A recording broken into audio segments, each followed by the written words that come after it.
Washington, January 10, 1803.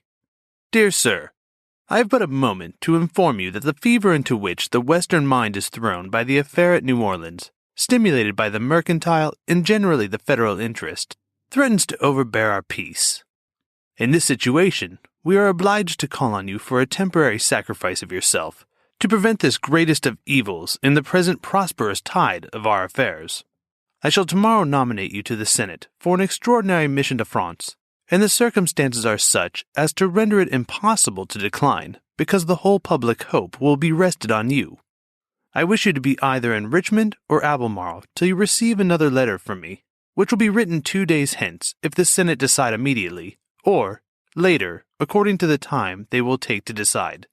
In the meantime, pray, work night and day to arrange your affairs for a temporary absence, perhaps for a long one. Accept affectionate salutations. Thomas Jefferson. By January 1803, President Jefferson felt that the Louisiana situation had gotten to such a crisis point that he had to enlist the help of a long-standing ally who had retired to private life in order to negotiate a peaceful settlement with the French government. Who was this ally, and how had the situation deteriorated so fast in a year's time?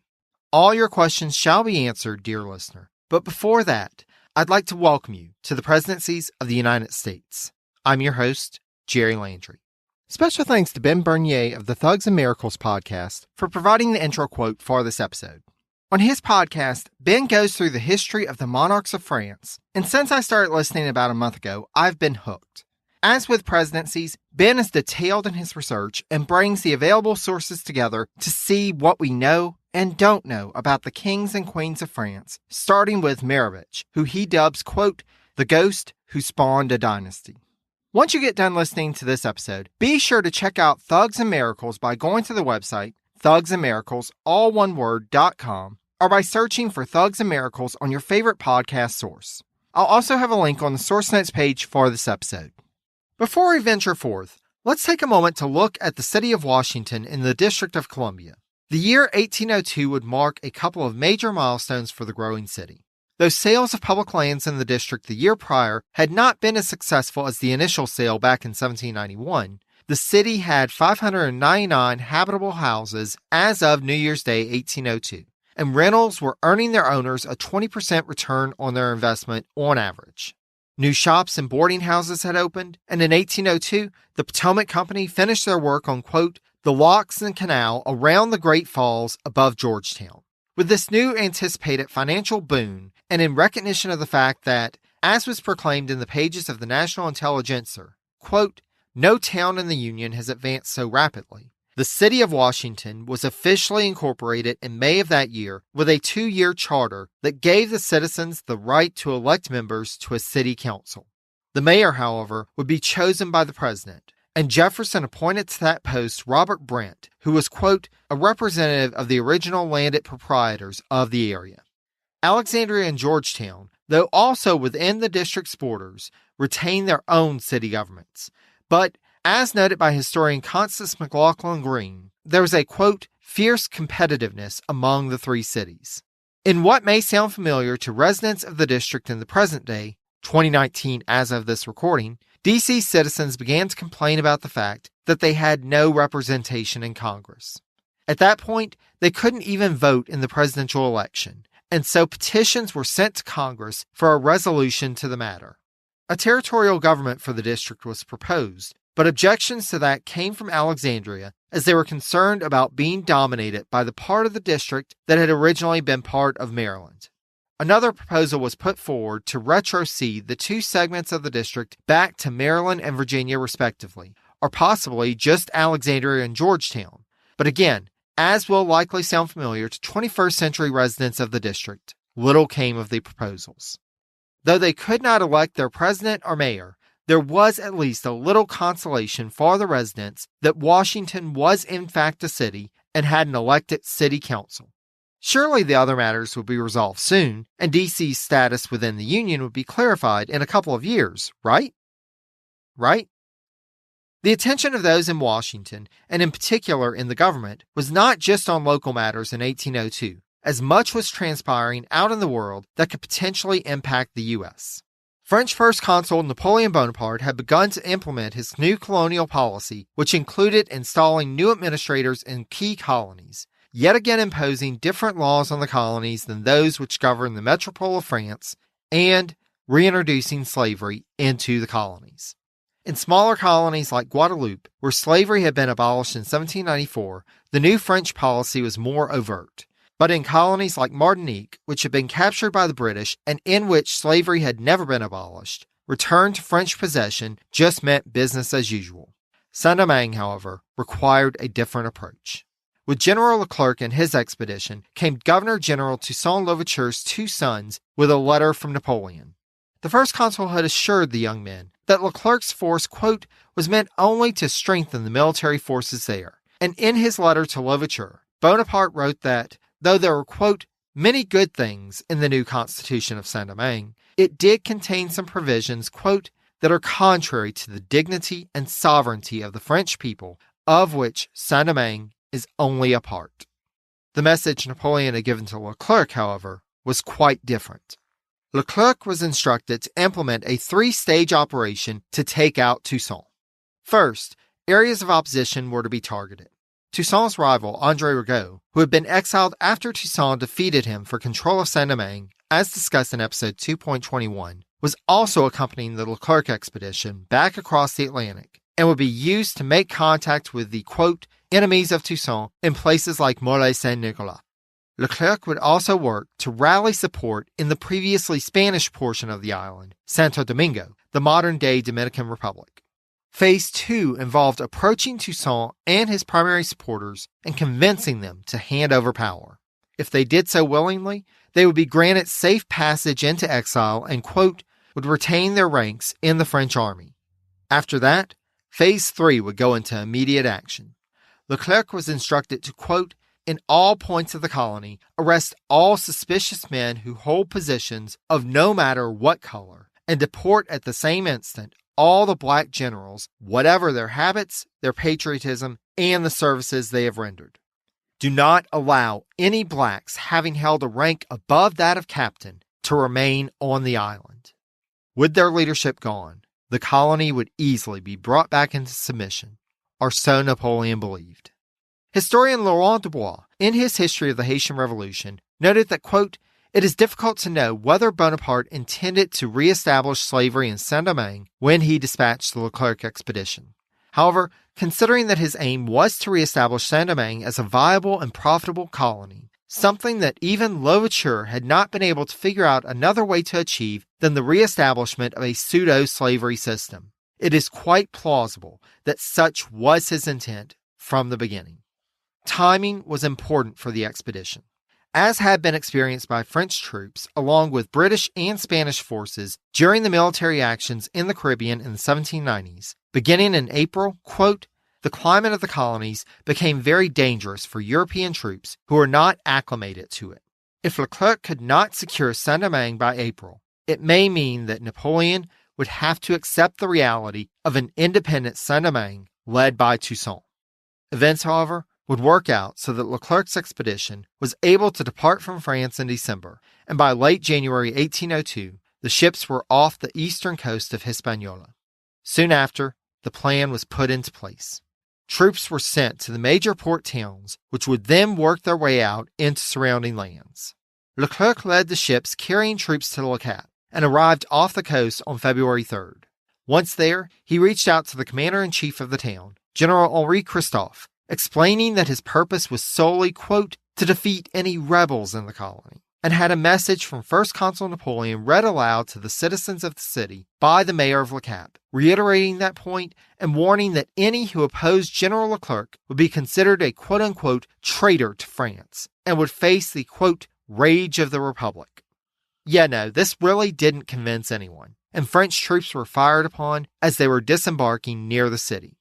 Christophe, realizing he would not be able to hold the town, ordered Le Cap to be burned as his troops evacuated. Thus, for the second time in a decade, the largest city in Saint-Domingue was destroyed by fire.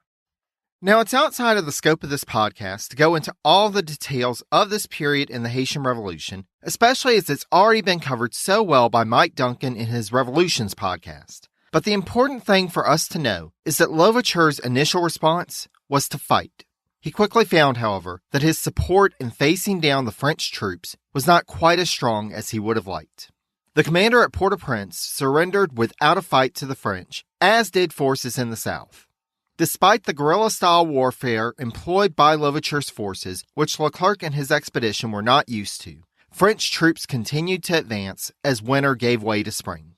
Little by little, Toussaint's forces, though obtaining some victories, were whittled down, and he faced more defections in his ranks, but none was arguably a larger blow than that of Henri Christophe in mid-April.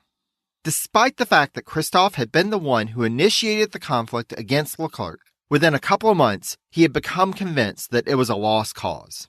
Dubois speculates in his History of the Haitian Revolution that this may have been due to unofficial news reaching Saint-Domingue about the peace concluded between the British and the French. Peace would only increase the likelihood of more troops coming to reinforce Leclerc, and everyone, including Toussaint himself, knew that Toussaint had no reinforcements coming. Shortly after Christophe's defection, Louverture arranged talks with Leclerc, and on May 6, 1802, quote, surrounded by several hundred members of his honor guard, signed an agreement according to which he was to keep his rank in the French army and retire to his plantation at Ennery, while his soldiers would preserve their ranks and be incorporated into the French army. Toussaint's rule in Saint-Domingue was over.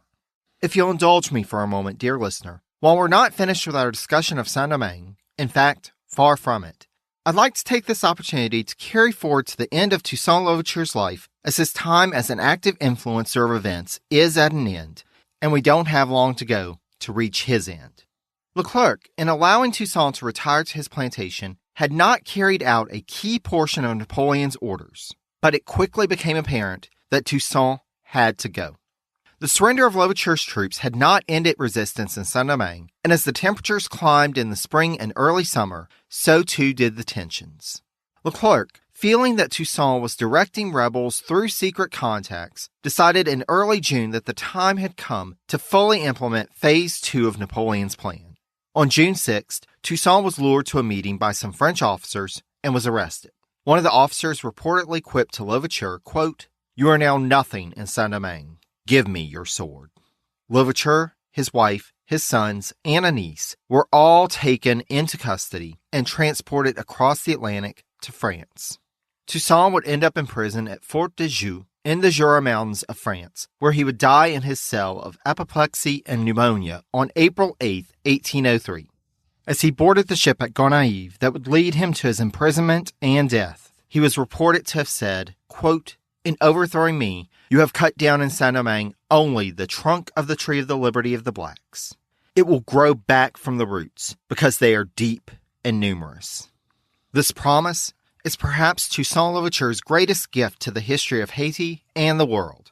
But overall, he leaves a complex legacy. We followed the rise and fall of this leader from the end of the Washington presidency, and while he can be pointed to as a proponent of a multicultural society and a leader in the cause of emancipation, it cannot be overlooked that he willingly returned those who had recently been enslaved back into a captive state and adopted authoritarian policies to carry out his plans. That being said, Toussaint is a fascinating individual who typically does not get nearly enough attention in the study of world history, and I encourage everyone to learn more about him, either through Mike Duncan's Revolutions podcast or through the various resources listed on the source notes page for this episode. Hi, listeners. My name's Ray Suarez, and I wanted to take a moment to tell you about another podcast from Evergreen Podcasts, The Things I Thought About When My Body Was Trying to Kill Me.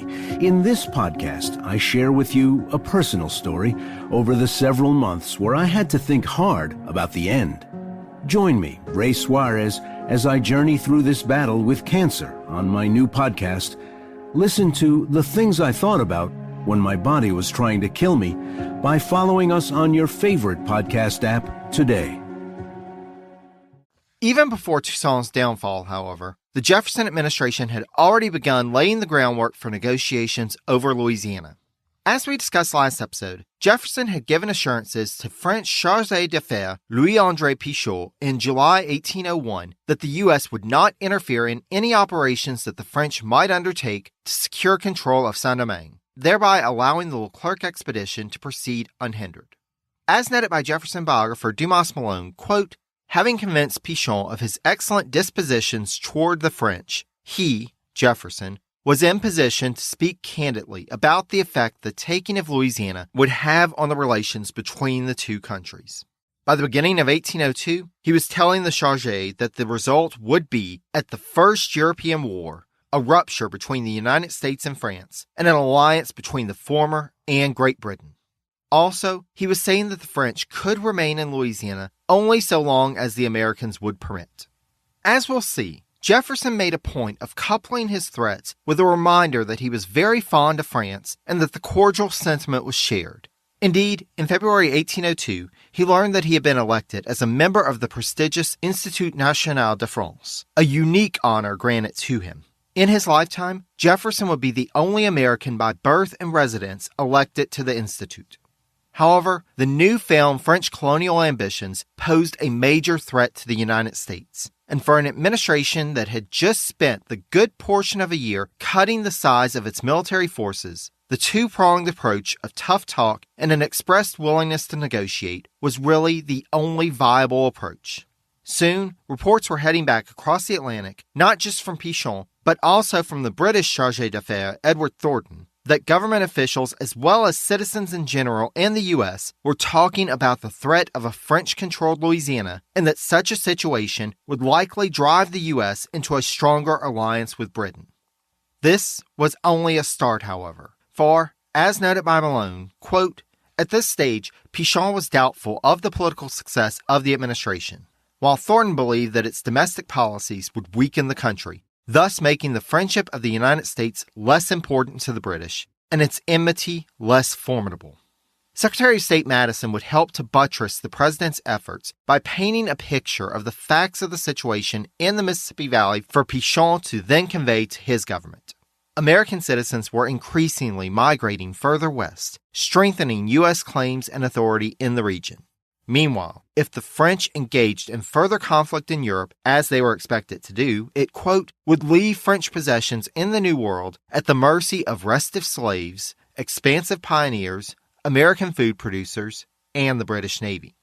By July, the arguments had convinced Pichon enough that he wrote to his government urging that they, quote, be resigned to the Americans' future power to conciliate them and acquire the merit, useful in other respects, of acceding to that which the force of events will give them in spite of us. Even this would not be enough, however, if Jefferson's chosen representative in Paris wasn't on the same page. Thus, he sat down and wrote to U.S. Minister to France, Robert Livingston. The letter that the president wrote on April 18, 1802, was a private letter that would be carried to Livingston by a private citizen, Pierre Samuel Dupont de Nemours. Even at this early stage in his presidency, Jefferson had established a pattern that would later be remarked upon by scholars and students of history.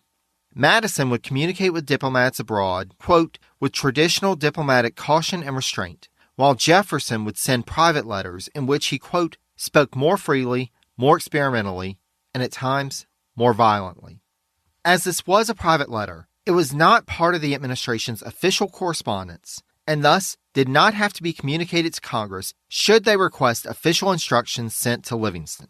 With this freedom and cloak of confidentiality, Jefferson was able to share the same message he had given to Pichon and Thornton.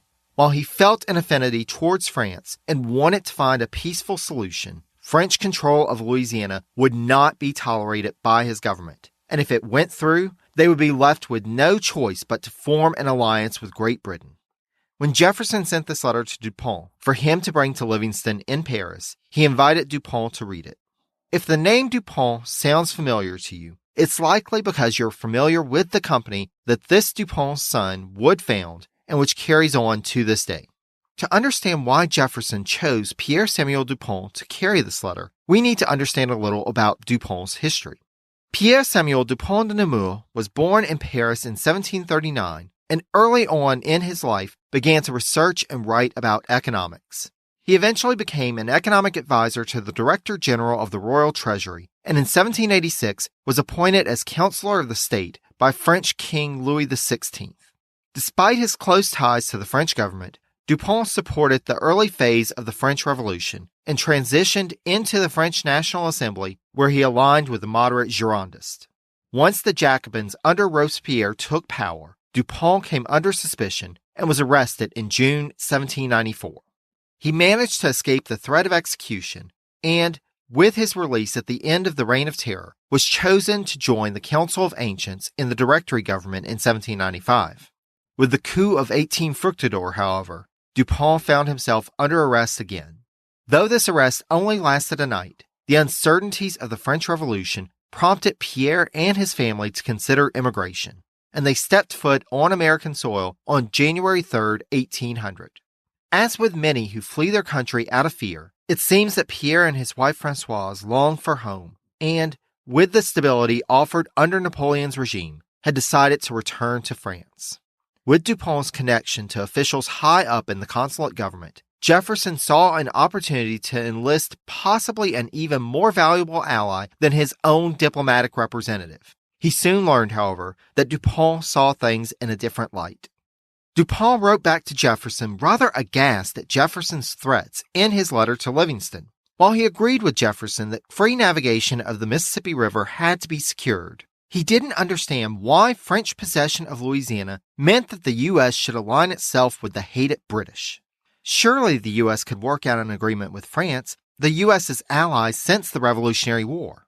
Dupont suggested that Jefferson firmly, quote, renounce all desire with regard to the west side of the Mississippi River, and instead focus his efforts on negotiating for the acquisition of New Orleans and the Floridas. Jefferson quickly wrote back to Dupont, asserting that his intent had been misunderstood. As he explained, quote, it is as if I foresaw a storm tomorrow and advised my friend not to embark on the ocean today. My foreseeing it does not make me the cause of it, nor can my admonition be a threat, the storm not being produced by my will. It is in truth our friendship for France which renders us so uneasy at seeing her take a position which must bring us into collision.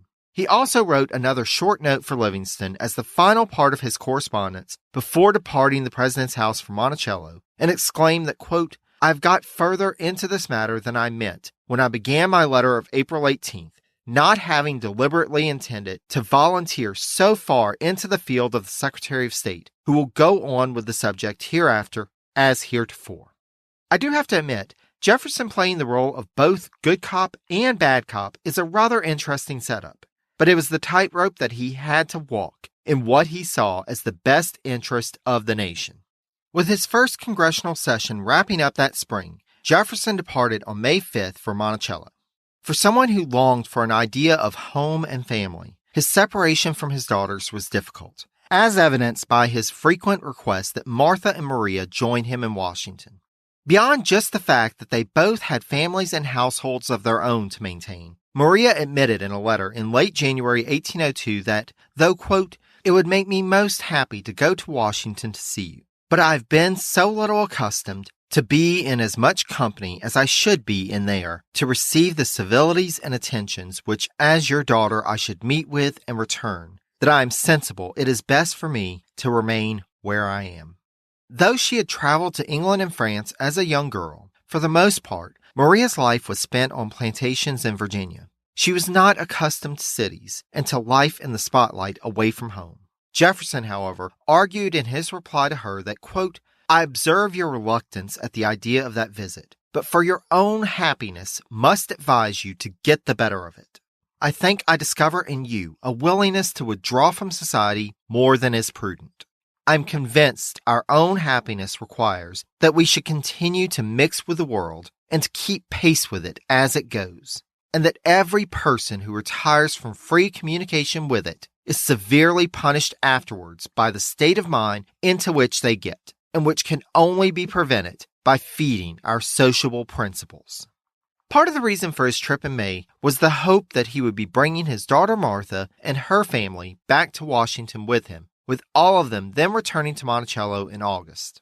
Martha's husband, Thomas Mann Randolph, had been considering buying lands in the Southwest for cotton cultivation.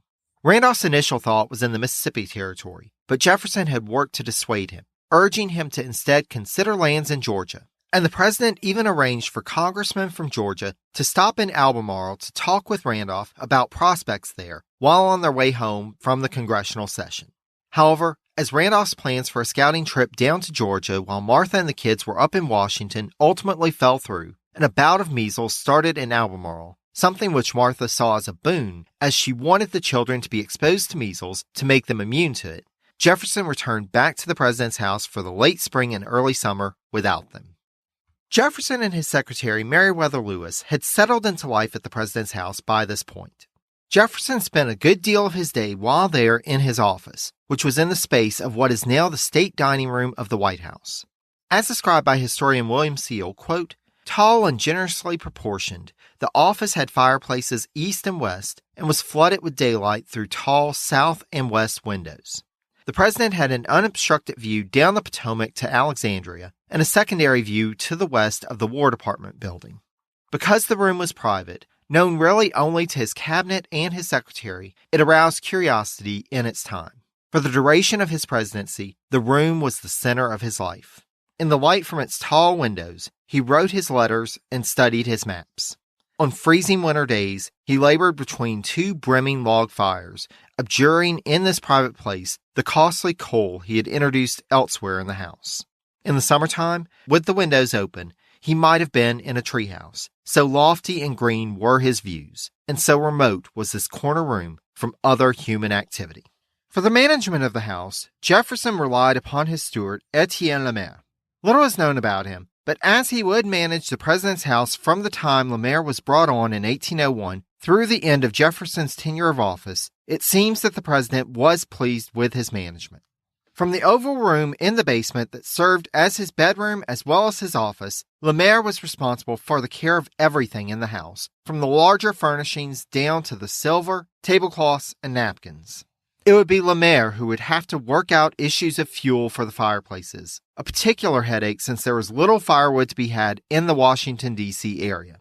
The situation was alleviated a bit when Jefferson had hob grates for coal installed in some of the fireplaces in the spring of 1802, as coal from Virginia was abundant.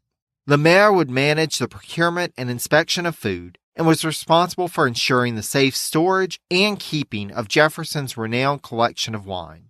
Lemaire would also manage two white servants, the French chef Julien and the Irish coachman Joseph Doherty, as well as the enslaved individuals that Jefferson brought from Monticello to work at the president's house.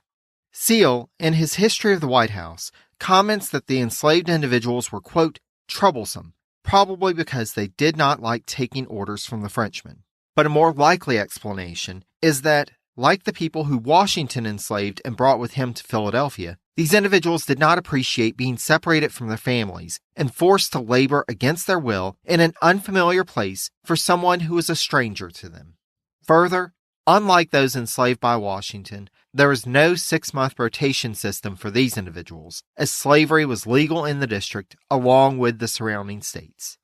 Jefferson could keep them there for as long as he liked, in a place that even those who were free felt was far removed and remote. Personally speaking, I'd likely be troublesome as well with those circumstances taken into account, but leaving it as that is assuming that Lemaire, who again we know little about, did not employ any verbal, emotional, or physical abuse against them.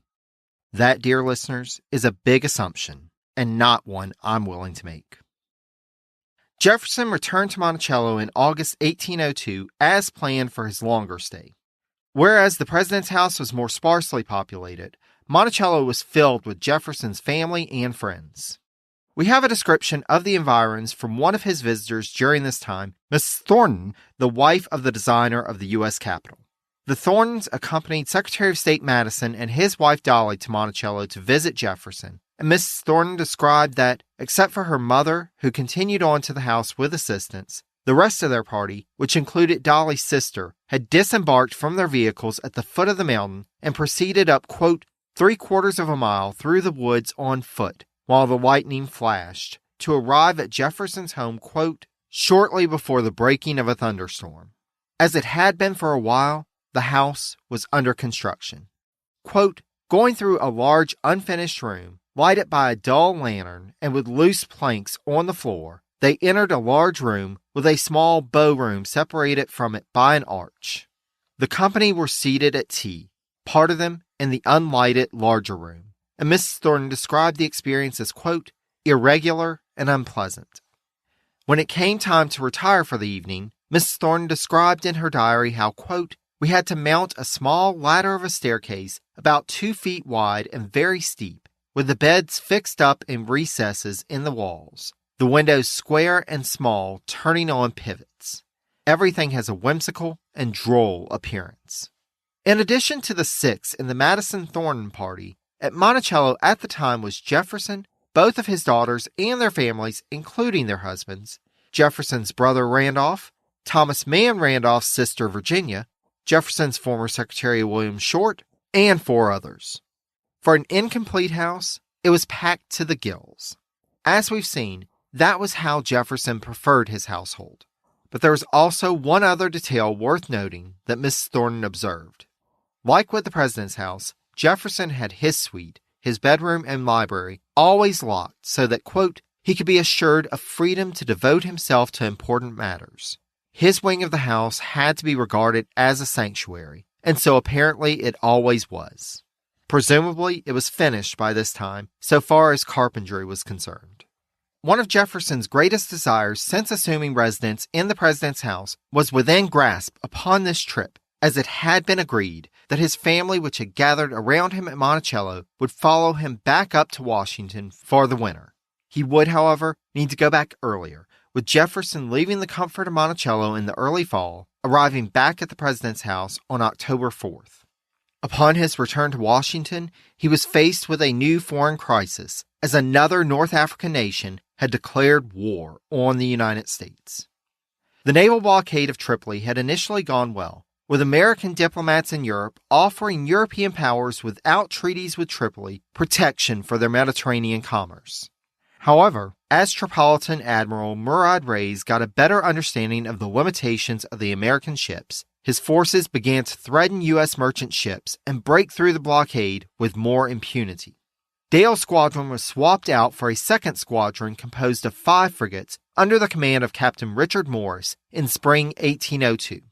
Morris's squadron, quote, had greater firepower than the first, a total of 180 guns compared to 126, and higher cost, $900,000 compared to $555,000.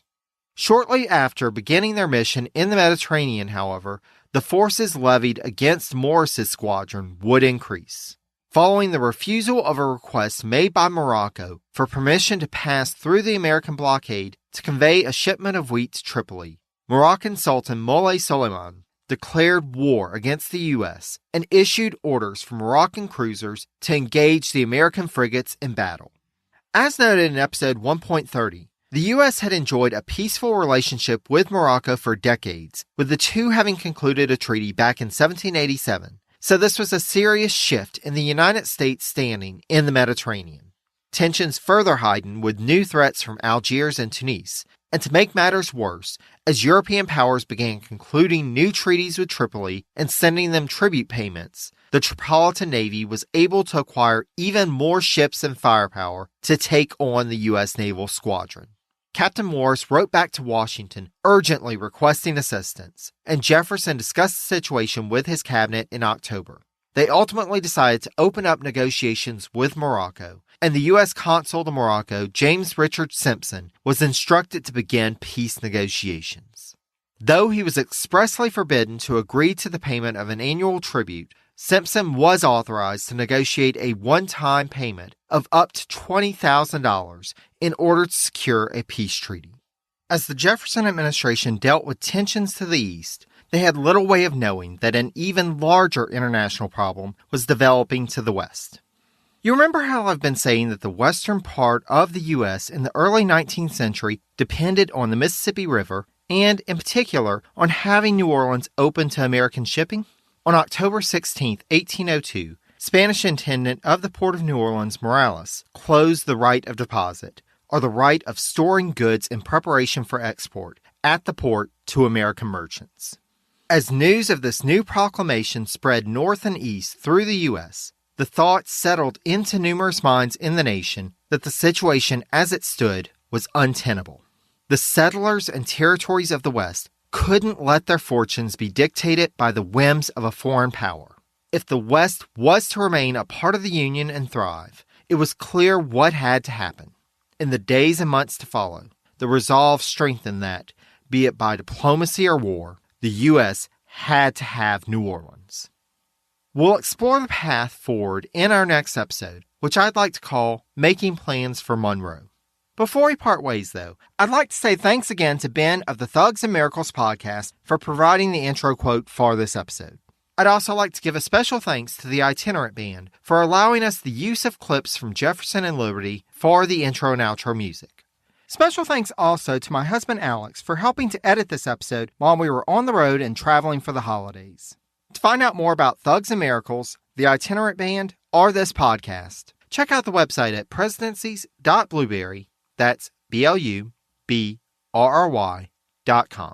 There you can find past episodes as well as information on the various places that you can listen to the podcast, including Spotify, iHeartRadio, Apple Podcasts, and more. And you can even learn how you, yes, you, dear listener, can help to support the podcast, including but not limited to leaving ratings and reviews on iTunes. I recently had a review left on iTunes by Vicky of the Ransack History podcast, which, by the way, is a great podcast that I just recently discovered and have enjoyed getting caught up on. The review is titled, Listen, Review, and Repeat, and goes as follows, quote, I had no idea that the American presidents were so scandalous. This is an incredibly researched and well-delivered podcast. The host, Jerry, delivers an engaging and entertaining narrative on every episode. I've learned more about our presidents on this podcast than I ever did in school. Great show. Thanks so much to Vicky for her kind words and the show of support. Besides just giving me reassurance and good vibes, leaving a rating and review helps the podcast to receive more of a spotlight on Apple Podcasts and helps others who are searching for a new podcast to check out information to learn why this one might be the podcast for them. It only takes a minute, so please consider lending your support. If you have any questions, there are numerous ways to reach me. I can be reached via email at presidenciespodcast, all one word, @gmail.com, or you can find me on social media. Look for me on Facebook at Presidencies, on Twitter at Presidencies89, or on Instagram at Presidencies Podcast, again, all one word. I cannot thank all of you enough for listening.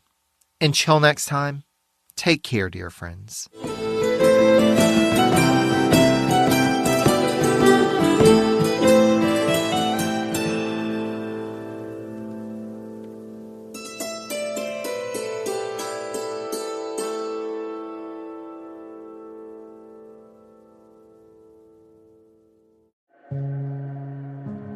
Hi, listeners. My name's Ray Suarez, and I wanted to take a moment to tell you about another podcast from Evergreen Podcasts, The Things I Thought About When My Body Was Trying to Kill Me. In this podcast, I share with you a personal story over the several months where I had to think hard about the end. Join me, Ray Suarez, as I journey through this battle with cancer on my new podcast. Listen to The Things I Thought About When My Body Was Trying to Kill Me by following us on your favorite podcast app today.